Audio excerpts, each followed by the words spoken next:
Steven tells me we're live.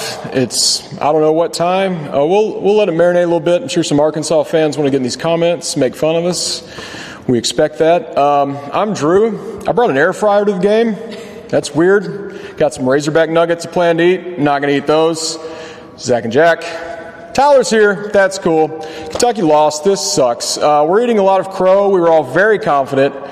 We predicted, I don't know what we predicted. We all predicted blowouts. We really thought this was it for Kentucky, that they would run Arkansas out of Rupp Arena. The day was perfect.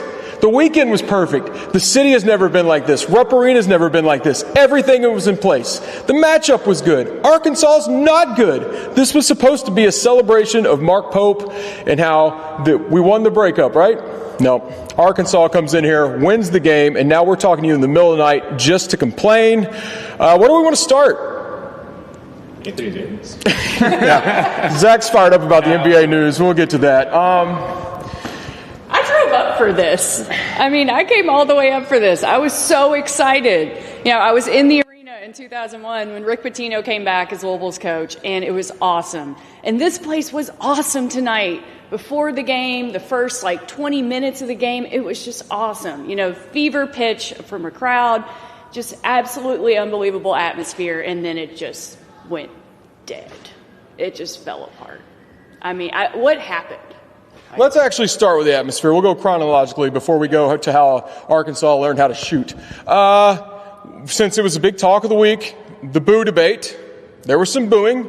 I thought it'd be a little worse, but he did get some booing. The crowd was just so rock. It was on fire. Cal was playing into it. Big Z was eating it up. It was the pregame atmosphere we all wanted.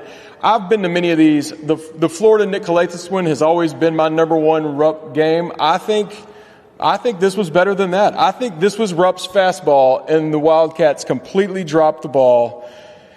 Jack, they made shots, but let's be honest, not Mark Pope's best effort tonight. I came in thinking we'd see a little zone. Was there any zone? There was one 1-3-1 sequence with the team down 12 points with 4 minutes left in the game. So, no. You seem as excited about me as about the coaching effort.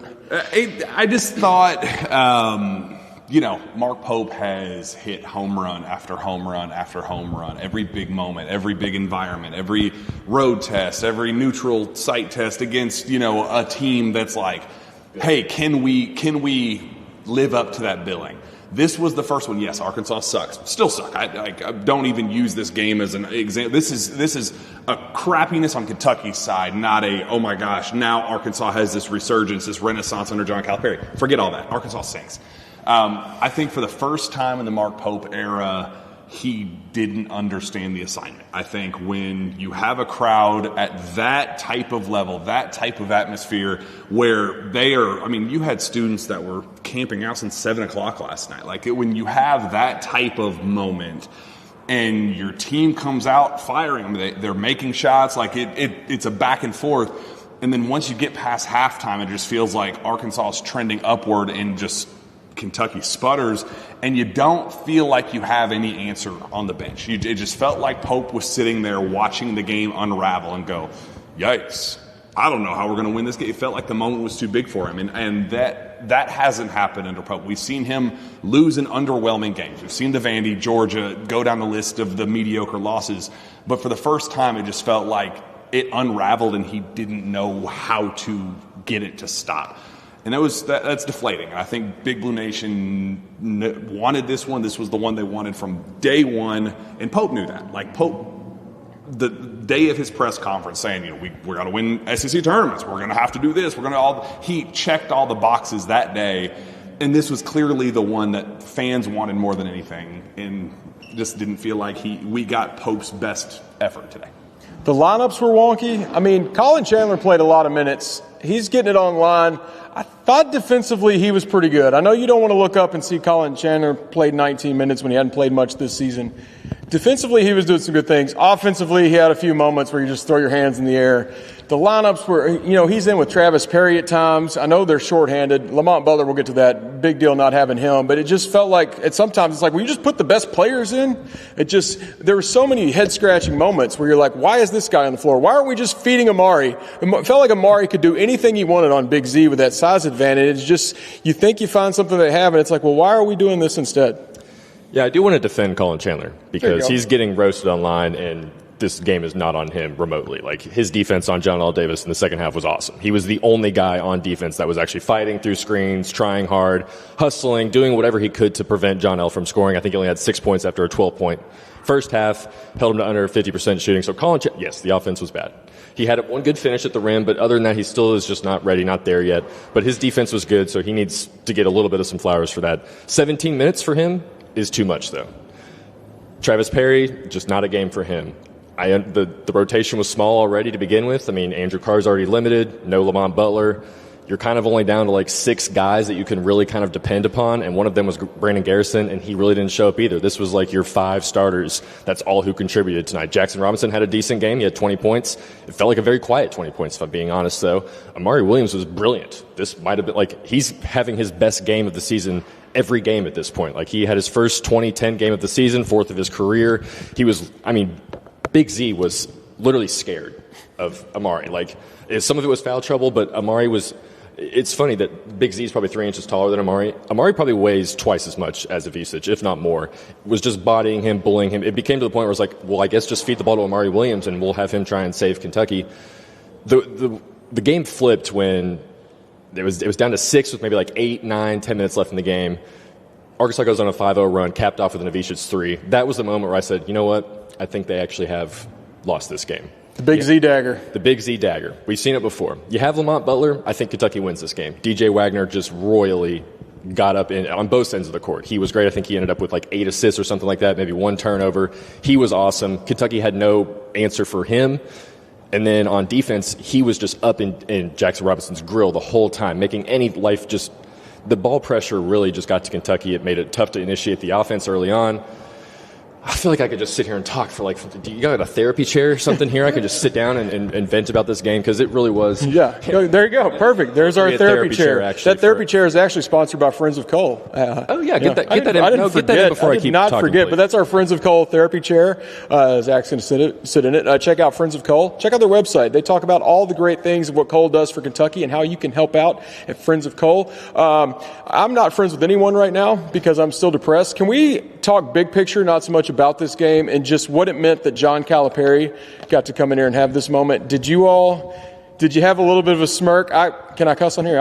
I can cuss here. When he did it, I just gave a loud, John Calipari, you son of a bitch. You did it again. Your back was against the wall. They counted you out, and you did it again. I wasn't happy, but I had a little smirk because that was a Cal moment. I still feel like, though, like you said, Arkansas still sucks. This didn't change anything. I feel like they're going to go and lose a string of games, and this is going to be like a Michigan-Ohio State thing where Kentucky go have a run, but no matter what, we're going to have this black cloud over us the rest of the season. And not that Arkansas fans matter. They're probably in our comments, but they're going to be yapping when they win 3 SEC games. But that's how bad this was. You cannot lose this game to an Arkansas team, even though they shot out of their minds. We've seen DJ Wagner in this building. He played better than he's ever seen. That's what makes it hurt worse. But it's just the fact that we assume Kentucky will go on, play better, hopefully at Ole Miss. But we all know this isn't going to change Arkansas. And that's what makes this hurt worse. Did you have any kind of you were close to Cal. Did you have any kind of good for you, or was it just all pain? Not a good for you because we don't want him to win. But I have not loved seeing him just suck. Like this year, it's so complicated because he came in and punked Kentucky. Like, you don't want that. And the former players running their mouth on Twitter, Reed Shepherd, what are you doing? Oh, we're getting to that. What are you doing? Wearing the Arkansas. It just feels like there's too much of the extra stuff to kind of give like an attababy to Cal. Like, I kind of wanted to, but I did feel like it was weird watching Big Z and Adu walk in and immediate, like, overwhelming boos. I was like, ooh, I didn't think that was going to happen. Like, I thought of any of the group of the former guys, that those two in particular were going to be like, there'll be a nice little golf clap for them. Overwhelming boos. And then DJ comes out, even louder boos. And Cal comes out. Some cheers, and those cheers, they wanted it to be loud, but overwhelming boos. So, yeah, part of me at the beginning of it was like, I feel a little sorry for him. And then as the game was going on, I was like, beat his brains in. We got to win this game. And Tyler sat next to me during the game. I got as angry as I have gotten during a game since Oakland. I've been there. What's the common denominator in all of our heartbreak? John Calipari. He did it again. He stole my joy again. It's not important to the game, but since he brought it up, Tyler, the Reed thing has pissed off a lot of people. It's me. I'm a lot of people. Bad move, Reed. People are waiting for Mark Pope to come out there, like always, and I'm walking around the crowd, and the conversation isn't about Arkansas. It's about Reed Shepherd and that shirt. I just can't believe he did that to himself. So if you haven't been on the internet and haven't seen it, Reed went to the Rockets game wearing an Arkansas shirt, Kentucky shorts. I mean, if it was just reversed, Kentucky shirt, Arkansas shorts, I think everybody would be like, oh, okay, whatever, compromise.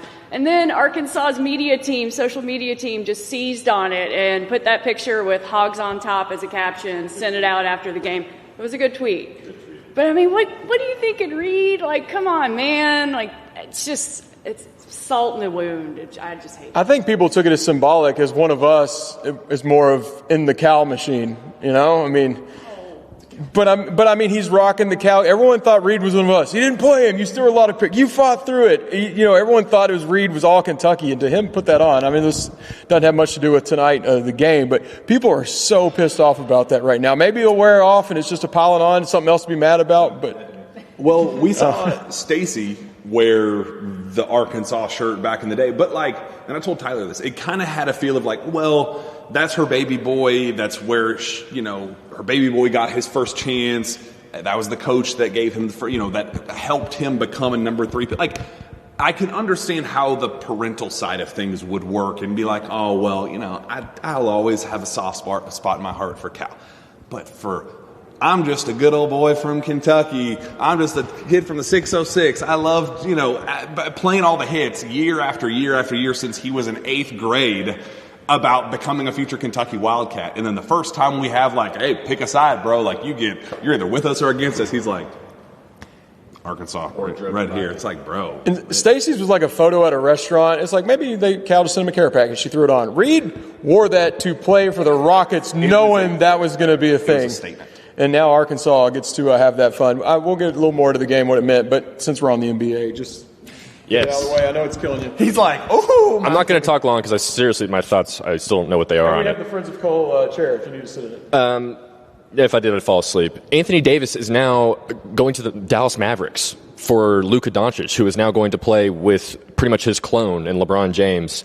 And I don't believe it's real still. Shams even had to quote tweet it and say, yes, this is real because it's just a mind-blowing situation. The Mavericks must really hate Luka Doncic, but Kyrie Irving is now going to pair up with Anthony Davis in Dallas. I don't understand why it happened, but it did. And Anthony Davis, out of nowhere, probably the biggest, most stunning trade in NBA history. Jack was actually interviewing one of the players, and I tapped him on the shoulder and just held up my phone with the Shams tweet, and he looked back like that and gave me that look and went on with his interview. So I thought that was funny, but I don't really have any thoughts yet for it. I'm just still stunned. It a win now move for which doesn't make any sense because Luka Doncic is... LeBron James is the epitome of a win now human being. He is 97 years old putting up triple doubles.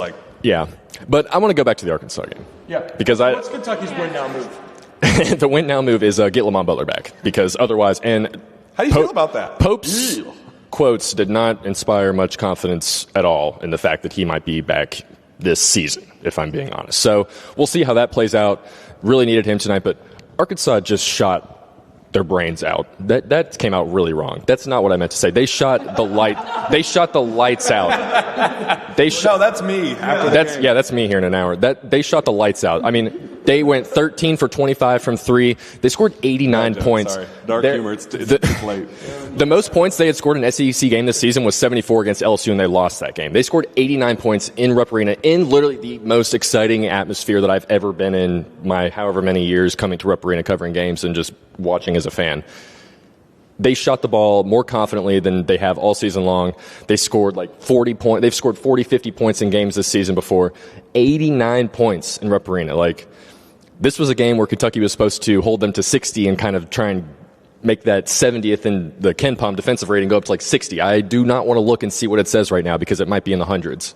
It was that just terribly bad. Lamont Butler could have helped, but when you're just leaving guys open and guys that haven't hit shots all year, I mean, John L. Davis he looked like he was playing back at FAU again for at least the first half, and then DJ Wagner's hitting threes. Like, DJ Wagner hit a step-back three at one point where I was like, man, he was maybe 10% on those last year at UK.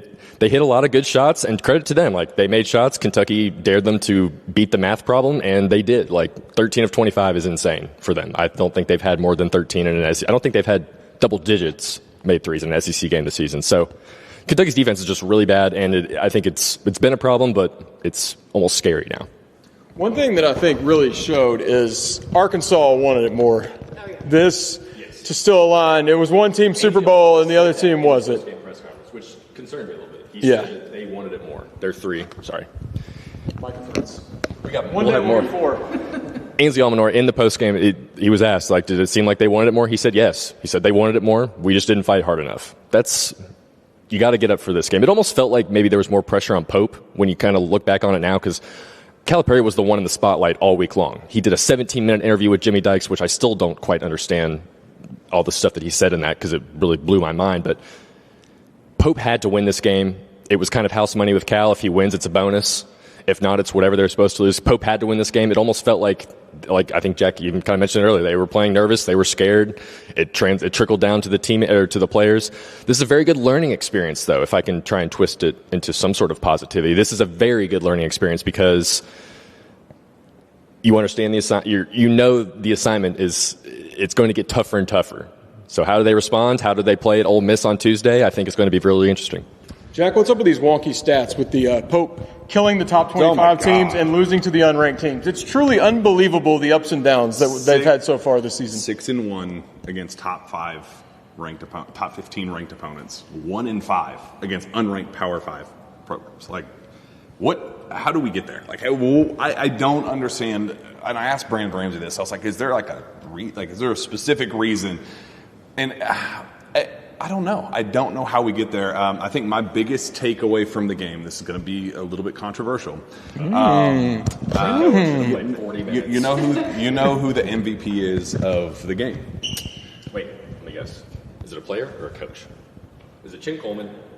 Is that where you're going? Buddy, you learned your synergy login. I'm proud of you. I think Arkansas was really well prepared. They were very well coached, and they wanted it more. I applaud the preparedness. We didn't see a whole lot of that at Kentucky the last couple of years. I'm proud of you for pushing your chips in on a game and showing that you have some stuff to you to coach. I'm proud of you. You learned to log in. It took a minute, but we finally got there. So good job. Does that feel therapeutic, letting that out? It did. I like that. I needed that. The old remember this password. Tyler, how worried are we moving forward? I think what Lamont Butler aside, that's not looking good regardless. But you're heading to Ole Miss. Luckily they won at Tennessee, or this would get real nasty. Right, and I mean, this team has shown it can bounce back from a bad loss. But this was a bad loss. Like, in terms of NCAA tournament resume, very bad loss. Coming in, Kentucky was one of maybe 9 teams that had 5+ Quad 1 wins and 0 losses outside Quad 1. Not anymore, and I don't think Arkansas is going to get any better this season. So this loss is just going to get worse as we keep going. So it's not good. It's not good. And you go on the road to a good Ole Miss team. And I guess if there's a positive you can draw from it, Andrew Carr played, 17 minutes today? So he looked better.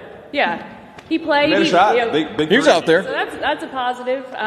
You've got Ole Miss Tuesday. I think South Carolina, one of the other worst teams in the SEC, on Saturday at home. So that's a positive. You can get some momentum going there. But this one's going to sting, and it's going to sting come Selection Sunday. And Kentucky, they only have themselves to blame. They dropped this. Like, it was an absolute clunker, the worst of the season. Yeah, after we've been flexing all year about Pope, better coach this, better coach that. Not tonight. Took the big L. We're going to shut this down. It's like 1:15, and we haven't even started our writing. Getting some looks. This crew is going to be up at 5 a.m., so please read KentuckySportsRadio.com because it is going to take a superhuman effort from the four of us and Stephen behind the camera to continue putting up content. We knew we were going to have to do that, but we thought it was going to be happy content. This is a bit of a curveball. I still might eat the Razorback nuggets that are in my backpack. I don't know. John Tyson was here. We didn't talk about that. I walked right past him. Wearing a Tyson hat. He might have had pants and underwear and socks at this point. But if you're like worth $100 billion, I would probably do the same thing. Did you see what he was eating? My company? No. What did we Chick-fil-A. Big old Chick-fil-A sandwich. Do you think that's a Tyson chicken? Or is he cheating? Is he cheating? No, did he step out on? Yeah, maybe they do. Don't they just own chickens in general? Like just the all chickens. The animal chicken. That's why we got to pay for all those eggs. Yeah. There were some other Arkansas people. Ray Surratt, good seeing him. Old former Cat, said hi to him. I walked by Brad Calipari, gave him a nod. I don't know that he loves seeing me, but Brad, congratulations. Still rooting for you with your career. Maybe not the rest of Arkansas, but whatever. We're going to shut it down. I'm tired of talking. Friends of Cole, check them out.